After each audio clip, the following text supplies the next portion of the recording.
What's up, everybody? Hope you all having a great morning so far. Getting into this episode of GH. Listen, Nina.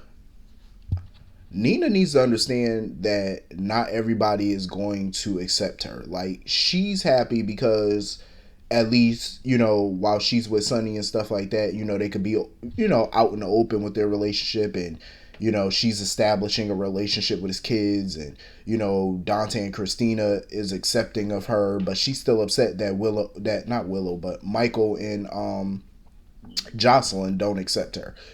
She needs to understand something, that at this point in time, it should not matter who accepts her and who don't. If Michael and Jocelyn don't want to accept her, that's their prerogative. You know what I'm saying? They have their reason for not accepting her, and she needs to be okay with that. She just has to learn to be okay with not being accepted by everybody, and not to read too much into Dante and Christina accepting her, because we all know Dante and Christina are only accepting Nina or tolerating Nina on behalf of Sonny. That's the only reason they're doing it, is because of him. And plus, they're grown. You know, they're not like Michael and Jocelyn, who are going to throw a temper tantrum. Like, of course, I'm pretty sure Dante and Christina don't agree with Sonny's decision to be with somebody like Nina. I'm pretty sure they don't. But he's a grown man. That's who he want to be with. They're not going to fight him on that. They both have their own lives. Shit, Dante has a career. He has a child he's raising. He's in a relationship. He got his own damn business. You know what I'm saying? Christina, she's working the bar. She's figuring out her life. She got her own damn business. They don't have time to worry about what Sonny doing. You know what I'm saying? If this is what Sonny want to do, they're cool with it. That's his business. You know what I'm saying? I like that. That's called maturity and growth. Because if this was a few years ago, oh, Christina would have been all up in the mix. I feel like Christina has definitely grown, because Christina would have been all over Nina like white on rice. I'm just saying, she would have never accepted this if this was a few years ago. But I like it, because at the end of the day, I know some people want the drama of it. Like, they want Christina to be snarky with her and do this and that. I mean, she could, but it's like, what good would that do Christina? You're damn near 30. What good would it do you? You know what I'm saying? Your daddy gonna do what your daddy want to do. He grown. So I'm glad that they're, like, all right, y'all together, fuck it. You know what I'm saying? So again, Nina just has to be okay with Michael and Jocelyn never coming around. It is what it is. Why would you care what they think of you anyway? It's not important about what they think of you. It's important about what you think of yourself. The hell with Michael and Jocelyn. Like, why would you want to sit there and beg for their approval and their acceptance? Who cares? Like, thank your lucky stars that they don't accept you, because now you ain't really got to be around them. You ain't got to worry about them, really. Unless you see them in the coffee shop or on the street. But other than that, you ain't got to be around them. And of course, I expected that answer from Sonny, because Sonny was like, I'm still not giving up on them yet. I mean, as a parent, of course, you don't want to give up on your kid. You know what I'm saying? You never want to give up on your kid, because that's just, Sonny wants to be cool with everybody. But Dante warned him of this months ago. He was like, listen, you can't possibly have it all. You know what I'm saying? Like, you can't have your full family intact plus be in a relationship with Nina right now. It just may never happen. And Dante warned him of that. And it looks like that warning is coming to pass, because look what's going on. You know what I'm saying? Michael and Jocelyn still can't stand him, but you're with Nina. So it's like, you can't have everything. You know what I mean? You can't have your cake and eat it too. It's just not going down. Um, Jocelyn is fucking hard headed. I'm gonna tell you that right now. If I was Carly, I don't care how grown Jocelyn is, I would have got the belt. I'm just saying, her little ass would have got whooped. That belt would have put in some overtime that day. Because when your parent, like I said, I don't care how grown you are. If your parent tell you to stay your ass in the house, stay your ass in the house. Cause she running around calling for Cameron and he not answering the phone. She leaving him a voicemail, because now she getting worried. About his whereabouts and stuff, because if she was a target, then that means he could be a target too. So she worrying about him. And of course Carly worried too, but she was like, shit, you my child, stay in the house. Like, you don't need to be out there. And of course Jocelyn snuck out the house without Carly knowing about it. Being a fool. So she ended up at Kelly's or whatever, where she ran into Dex. She had ran into Dex. And what annoyed me was she keeps snarking at him about working for Sonny. It's like, Jocelyn, give it up already. He works for Sonny. He's a grown man. Mind your business. Like, I am so tired of her bringing that crap up every time she see him. Why are you still working for Sonny? Why don't you tell me what the circumstances are? Because he told her it's like it's complicated. You know what I'm saying? And she was like, well, tell me. It's none of your business. Don't you? Weren't you looking for your man? See, this is what I be talking about with Jocelyn. Your man, you out here frantically looking for your man, but as soon as you run into Dex, you forget all about Cameron. Oh, Cameron who? Yeah, you forgot all about him. The minute she saw Dex, she wasn't thinking about being frantically searching for her husband. I was about to say her husband, her boyfriend then. You know what I'm saying? My thing is Jocelyn need to stop playing these games and just tell Cameron that she just don't want to be with him no more. You know what I'm saying? It's perfectly fine, but don't lead him on. You know what I'm saying? I feel like anybody at the age of 18 or 19 years old should not be in a serious relationship. I just don't think you should be. I think you should. This is just my opinion. I feel like you're too young for that. You need to date around. You need to sow your wild oats, you know what I'm saying, before you get too serious with somebody. You know what I'm saying? That should come a little later. But then again, for some people, it comes a little earlier because you got some people who are college sweethearts that get married and stuff and they be married for 30 and 40 years. But that's not the case for everybody. I feel like you just need to date around a little bit. You know what I'm saying? Like, see what else is out there. You know what I'm saying? You know, get your rocks off. And then if you circle back to the person that you were with before, then that was fate. That's destiny. And then y'all could get together and you know, be serious. But I think at their age now, I feel like they don't need to be serious. And it's obvious that she's totally into Dex. As far as Cameron go, he was on the footbridge, you know, thinking about Oscar or whatever. And he heard the noise. And here go fucking Drew popping up. I'm like, sir,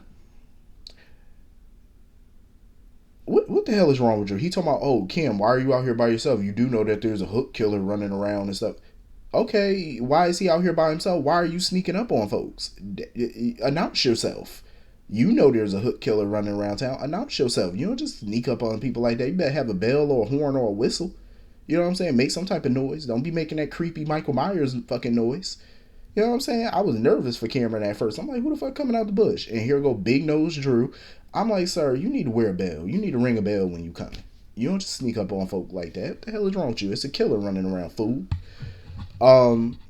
Because Carly was calling him to see if, you know, he could go look for Cameron and stuff. And he was like, yeah, I found him already. So she wanted to tell Jocelyn. And, of course, Jocelyn asked and snuck out.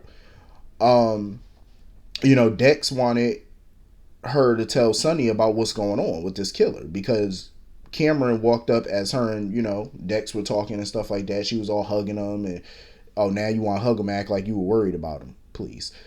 So they went in there, you know, she told Sonny about the hook killer, that somebody trying to kill her and Cameron or whatever. So of course, you know, like the puppy dog he is, Drew showed up at Carly house, aka Sonny house. I'm gonna say aka Sonny house because that was his house for years. You know what I'm saying? And she done got that shit in the divorce, and I'm just like, whatever. Listen, I'm a little tired right now, and I ain't even getting my morning coffee yet, so I'm gonna be a little snarky today. I don't give a shit. So yeah. So she was about to go look. Carly was about to go looking for Jocelyn until she opened the door, and of course Jocelyn out there with Sonny and whatnot. And Jocelyn is such a little brat. She gonna sit there and tell Sonny, I don't need protection, but you can get some protection for Cameron. Didn't say thank you, didn't nothing. I'm like, you little witch. First of all, the least you could do is thank the man. And why would you not want protection for yourself? You know what I'm saying? You want it for your boyfriend, but you don't want it for yourself. See, that's what irritated me with Jocelyn because she seemed like the type of person she'll cut her nose off to spite her face. Like, you're mad at Sonny, so you don't want to use his guards. You don't want to tell him what's going on. But you talking about, oh, it's none of his concern. It's not. Whether you like it or not, the man do care about you. You know what I'm saying? He views you as part of his family. So you're always going to be a part of that. So of course he's going to want to protect you if somebody wants to hurt you. You know what I'm saying? But my whole thing is, at this point, Sonny need to stop groveling with these grown people. If they don't want to accept him and Nina to being together, that's on them. You know what I'm saying? Do they have a right to be angry with him? Sure. But I wouldn't keep begging and begging and begging and pleading for their forgiveness. I just wouldn't be doing it. Fuck all that. I understand that's his, you know, Michael is his son. That's his former stepdaughter. I get it. But bitch, you got the wrong one because I'm not going to beg you. This is, I'm not the one to be begging. I don't do the groveling. This is not going to happen. Not in this lifetime. And I love the way that Carly was pissed at Jocelyn. She said, "Jocelyn, get in here." She said, "Get in here now." Um, I don't blame her for being pissed because I'm like, as soon as she came in that house, huffing and puffing and stuff, I listen. Carly should have knocked her upside her little bean. I would have said, right upside the head. Like, what is wrong with you? There's a killer running around. You want to run around town like you done lost your little mind? Um, so Jocelyn ended up seeing Carly and Drew kissing. This is so annoying. Two grown people sneaking around like high schoolers. It's like, why not just get a lawyer, figure this out, try to find a way to get out from under this so y'all can continue y'all little stupid romance. Like, why not do that? You know what I'm saying? Instead of running around like little children, sneaking. That's stupid. No, we're not doing that. How old are y'all? Absolutely not. And Jocelyn done caught him, so ain't no telling what she might say to somebody because you know Jocelyn is mother like daughter, chief running mouth. So we're gonna see how that play out. So moving on from that, Michael and Willow was out having a little date night and stuff like that. Um, Michael still lacks a clue. Like he still don't have a freaking clue of what's going on with Willow at all. I'm like, her just sitting at that table, you can see something ain't right with her. Like the color is just leaving her face. And I'm like, how is he not noticing this? Like, you don't pay attention to your lady. They sitting there talking about, how much she mean to him and throwing around marriage and stuff like that. Um, I was actually surprised that Willow wanted Michael to come to her next appointment because she had got a phone call and stuff like that. Um, and Michael assumed that Willow was gonna tell him, "Oh, it's just a standard test. You ain't gotta go." She was like, "No, I want you there." I was surprised that she would want him there because lately she been keeping him at arm's length with this diagnosis. And I think it's about time she tell him, like, you can't keep going through this and him not knowing about it. But I still partly blame Michael too because it's like you should be able to tell something wrong because other people around could tell something's not right with her except for her man. Like because he's so busy feuding with Ned over ELQ and feuding with Sonny, it's like you're not paying attention to your own family, the family that you claim that you care about. And his hatred for Sonny is so stupid because I feel like he's starting to turn into the very thing that he hates, that he claimed he hate. And that's what you're turning into. You're turning into a little Sonny, wanting revenge, scheming and plotting. You're turning into everything that you don't want to be. So, hypocrite much? I'm just saying. My opinion. So anyway, moving on from that, I am so over this whole Maxie Austin shit. I'm just like they are not compatible to me at all. Mason is still a problem. He's still running around trying to get into Austin's head and stuff, basically telling him like you are who you are. You know what I'm saying? Like there's a side to him that Maxie don't know, and she'll eventually probably get to know the real him and all this other mess. Because Mason believes that once Maxie fully understands what Austin has done over the years and stuff like that, probably being a mob doctor, or being somewhat connected to the mafia or whatever like that, then she wouldn't want to be with him. I mean, why would she? She got kids. You know what I'm saying? And Maxie needs to wake up and screen these men before she gets serious with them. You know what I'm saying? Like, or before she even has them around her kids. Like, you need to really do a deep dive into their background before you get too serious and before the kids get involved. You know what I'm saying? Because she just sucks when it comes to men. Some men, not all of them, but some. She sucks. So of course Austin had to treat another, gunshot wound or whatever. And of course he did it off the record so that way he wouldn't have to call the authorities and whatnot. It's definitely giving mob doctor. Like it's definitely giving those vibes. Of course he's being forced to do it, but I'm like, what the hell are you doing to try to get out from under this? Like, who's the boss? Like, I just feel like this story is moving way too slow. So anyway, Spinelli is yelling at somebody on the phone about, trying to get rid of society setups and stuff like that. And, Maxie pops up, sneaks up on him or whatever, talking about Ellie and how he need to find love again or happiness and whatnot. So Austin pops up. And he pretty much indicated that he knew about Spinelli's algorithm and him setting up society setups. And Maxie gonna sit there, oh, you could trust Austin. He's not gonna say anything. Maxie, If I was Spinelli, I would look at her and be like, why would I trust what you're telling me that I can trust him when your judgment when it comes to men is fucking shot at this point? Like, look at the dudes that you've had who turned out to be idiots, who turned out to be criminals. No.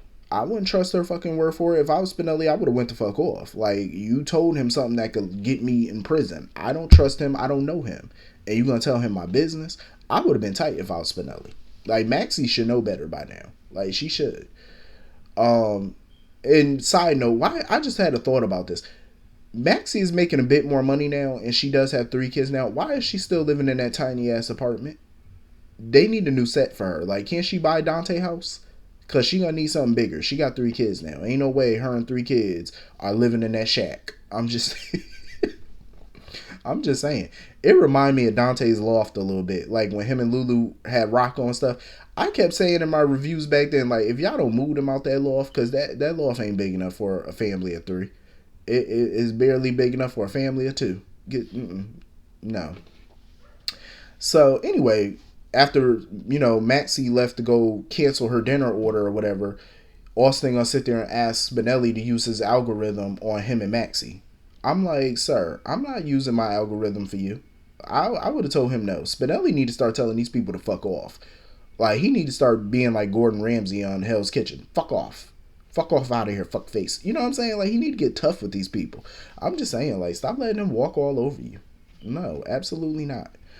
So anyway, moving on from that, Curtis is starting to get worried about this whole hook killer nonsense with Trina, because he felt like he need to call Taggart and get him involved and stuff, to let him know what's going on, because now it's getting a little dicey, because they were worried about the wedding and whatnot, on whether or not to cancel or postpone, well, not cancel the wedding, but postpone it for a while until this whole thing wraps up, and Curtis was like, nah.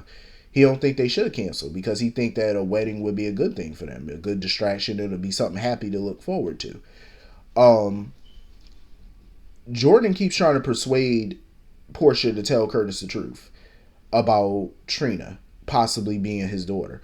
But Portia wants to hold off on it because they still didn't get the genetic test results back. I'm like, who cares about a genetic test result? You know damn well there's a strong possibility he that girl father. Why not tell him that? You know what I'm saying? Get a DNA test to get proof. At this point, I feel like Jordan just needs to stay out of it because she keeps trying to warn this girl over and over again, and Portia don't want to listen. So, you know what? Stop warning her. You can't lead a horse to water, so stop warning her. Let her fall on her ass, and when the truth does come out on her, Curtis will dump her like a hot potato. And I honestly feel like Curtis better bring the same energy to Portia that he constantly brings to Jordan. Because he kept getting pissy about the secrets Jordan kept, but this secret right here that Portia keeping trumps every secret Jordan ever kept. In my honest opinion, it trumps that secret. So I feel like he better have that same energy for Portia. The same way he feel like, oh, I can't trust nothing Jordan says and stuff like that. You better keep that same energy for Portia. Because she done kept a big secret from your ass for damn near 20 years. I'm just saying, that's enough to kick her to the curb. And he better do it too. So anyway, that was pretty much the whole episode. Hit the comment section, let me know what you all thought, and I will see you all later. Have a great weekend. Peace.